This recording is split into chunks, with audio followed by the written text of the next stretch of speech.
There's been no indication of which three facilities is being identified for closure. There's several problems with this, Brian. First of all, when we had our public protection budget hearing and the Commissioner of Corrections was there, he never brought this issue up, never brought it up for discussion, so there was no ability to question and prod and ask questions about this type of closure, which would have been done during a budget hearing.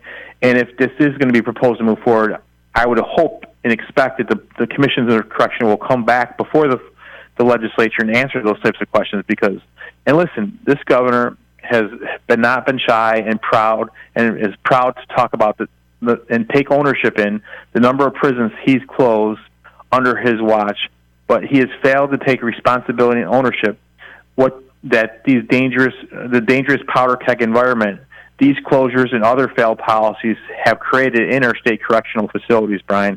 And that's all you have to do is look at the assault statistics from the Department of Corrections' own website.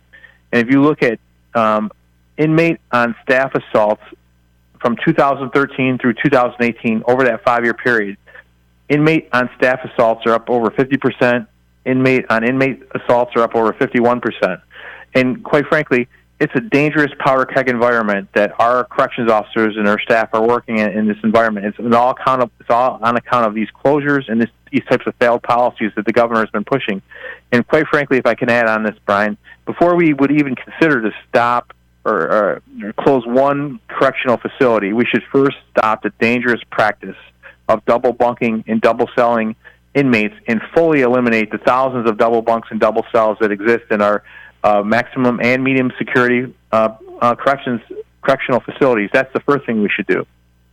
And I must say, Brian, I've been very frustrated by the governor and some of the actions the corrections has taken that has limited the tools and resources available to our corrections officers so they can do their job and be safe while doing it. All you have to do is look at one example is they settled a deal with the New York Civil Liberties Union, which restricted the use of using special housing units, otherwise known as like solitary confinement, for violent inmates who try to hurt corrections officers and hurt other staff who are violent and they're disruptive.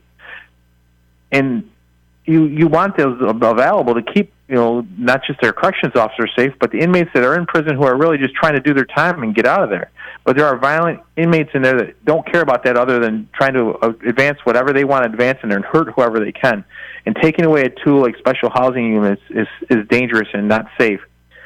Also, Brian, if I could say, we've seen a dangerous rise in the amount of drug use in our facilities by inmates.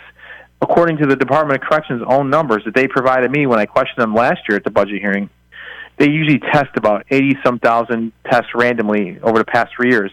6-7% of those tests are coming back positive. Thousands of positive drug tests by inmates in our facilities. That's unacceptable. The number should be zero, hands down.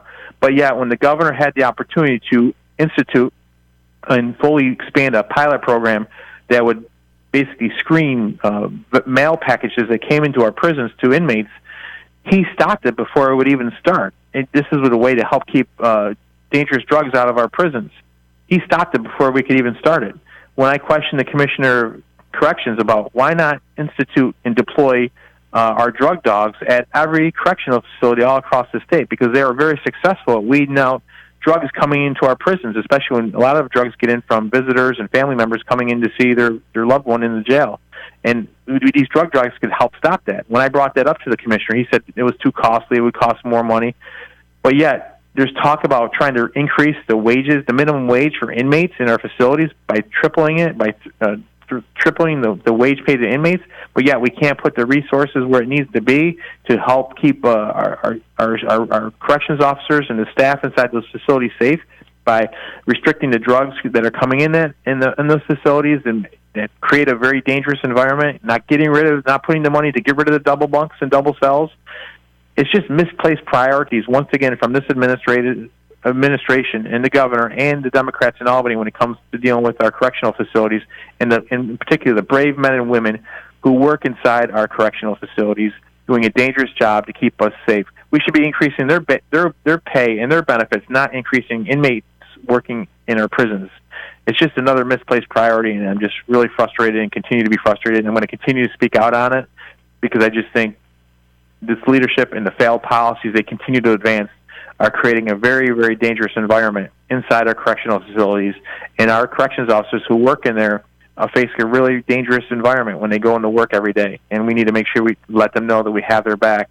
And I don't think this governor and this administration is showing that with their policies that they continue to advance. And I just want them to know there are a number of us, like myself and others, who will continue to be an advocate and speak out on their behalf because we need to say thank you to them for what they do for us each and every day.